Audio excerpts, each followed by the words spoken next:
লক্ষ কোটি টাকা পাচার করে দিয়েছে। 800 বাড়ি পাওয়া গিয়েছে ইউরোপ থেকে শুরু করে মধ্যপ্রাচ্য থেকে শুরু করে কম্বোডিয়া পর্যন্ত। 1971 সালে 25শে মার্চ কাল রাতে যখন পাখানাদার বাহিনী সাধারণ জনগণের উপরে ঝাঁপিয়ে পড়েছিল, গুলি করে হত্যাযজ্ঞ শুরু করেছিল, তখন আওয়ামী লীগ নামক দলটি পালিয়ে গিয়েছে। গত বছর যেভাবে তার কন্যা পালিয়েছিল, সেভাবে শেখ মুজিবুর রহমান সাহেবও পালিয়ে আত্মসমর্পণ করেছিলেন। আমি কটূক্তি করতে চাই না। আর আওয়ামী লীগের নেতারা পালিয়ে গিয়েছিলেন।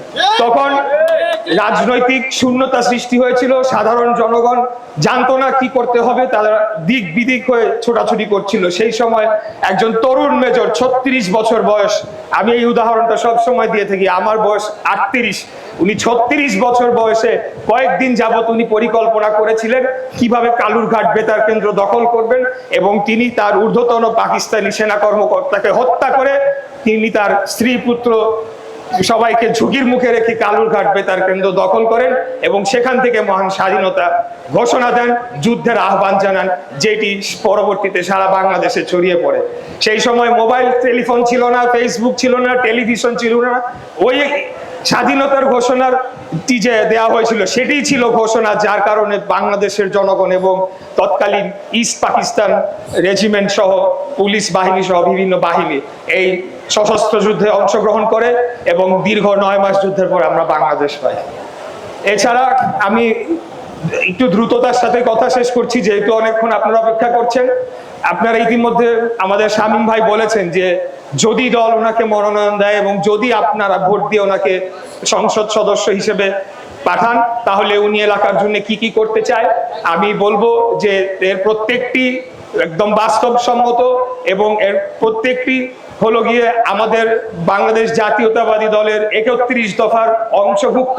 অতএব আমরা আজকে এখানে এসে নির্বাচনের আগে কিছু গাল গল্প মিথ্যা কথা বলার জন্য আপনাদেরকে আসি নাই, আপনাদের মিথ্যা বলে আপনাদের ভোট চাইতে আসি নাই। আপনারা এটা নিশ্চিতভাবে জেনে থাকেন আমাদের নেতা দেশনায়ক জনাব তারেক রহমান বাংলাদেশে আসবেন এবং 31 দফা যদি তিনি বাস্তবায়নের সুযোগ পান, তাহলে অবশ্যই অক্ষরে অক্ষরে প্রত্যেকটি বাস্তবায়ন করা হবে ইনশাআল্লাহ। এবং এই 31 দফার মধ্যে আজকে আপনারা যেহেতু স্বাস্থ্যসেবা চিকিৎসা সেবা নিতে এসেছেন, সেই বিষয়ে আমি বলতে চাই, বাংলাদেশকে আমরা এমন একটা রাষ্ট্র হিসেবে গড়ে তুলতে চাই যেখানে ধনী গরিব হিন্দু মুসলমান সকল শ্রেণী পেশার মানুষ বয়স নির্বিশেষে সবাই সমান নাগরিক হিসেবে বিবেচিত হবে এবং সবার অধিকার সমান থাকবে। সেই লক্ষ্যে ইতিমধ্যেই আমাদের দল থেকে আমাদের নেতা দেশনায়ক জনাব তারেক রহমান ঘোষণা দিয়েছেন যে প্রত্যেকটি প্রান্তিক জনগোষ্ঠীর জন্য একটি হেলথ কার্ড সিস্টেম চালু করা হবে, যার মাধ্যমে সবচেয়ে ভালো চিকিৎসা সেবাটা তারা বিনামূল্যে নিতে পারবে। এবং এটা অবশ্যই ইনশাআল্লাহ যদি মহান আল্লাহ তাআলা চান আগামীতে আমরা এটাকে বাস্তবায়ন করব।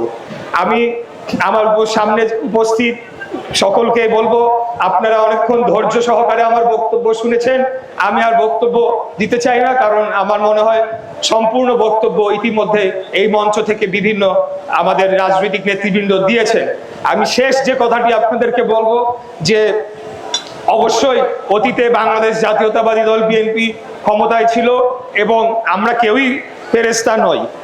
যে কোনো একটি দল রাষ্ট্র ক্ষমতায় থাকলে ভুল ভ্রান্তি হওয়াটাই স্বাভাবিক, কিন্তু বিগত 17 বছর ধরে আওয়ামী লীগ যেভাবে মিথ্যা প্রচারণা করেছে এবং আমাদের নেতার বিরুদ্ধেও নানা ধরনের মিথ্যা অভিযোগ এনেছে, তার একটাও প্রমাণিত করতে পারে না।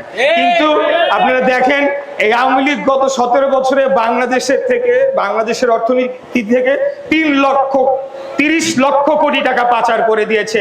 একজন ভূমিমন্ত্রী ছিল আপনাদের এখানকার কাছাকাছি চট্টগ্রামের সাইফুজ্জামান চৌধুরী জাভেদ, তার নামে 800 বাড়ি পাওয়া গিয়েছে ইউরোপ থেকে শুরু করে মধ্যপ্রাচ্য থেকে শুরু করে কম্বোডিয়া পর্যন্ত। একজন ব্যক্তির 800 বাড়ি কিসের জন্য প্রয়োজন সেটা আমরা বুঝে পাই না। আজকে এই অর্থ যদি বাংলাদেশে থাকতো, বাংলাদেশে এই ধরনের ফ্রি মেডিকেল ক্যাম্প আমাদের করতে হতো না।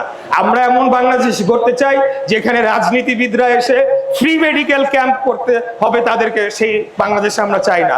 স্বাস্থ্য সেবা পাওয়া একটা মৌলিক অধিকার, আমরা সেই বিষয়টি নিশ্চিত করব। যার স্বাস্থ্য সেবা প্রয়োজন হবে তার স্বাস্থ্য সেবা রাষ্ট্র তাকে প্রোভাইড করবে, তাকে দিতে বাধ্য থাকবে, সেই বাংলাদেশ করতে চাই। আর বক্তব্য দীর্ঘায়িত না করে সকলকে বলবো, আগামী দিনে নির্বাচনকে বানচাল করার জন্য পিছিয়ে ফেলার জন্য ষড়যন্ত্র হচ্ছে। সকল ষড়যন্ত্রকে উপেক্ষা করে বাংলাদেশের জনগণের ইচ্ছা অনুযায়ী একটা নির্বাচন অনুষ্ঠিত হবে এবং জনগণ সরাসরি ভোট দিয়ে নির্বাচিত করে তাদের জনপ্রতিনিধিকে রাষ্ট্র ক্ষমতায় পাঠাবে। এটি না হওয়া পর্যন্ত আমরা আমাদের আন্দোলন, জনগণের পক্ষে আমাদের আন্দোলন চালিয়ে যাব ইনশাআল্লাহ।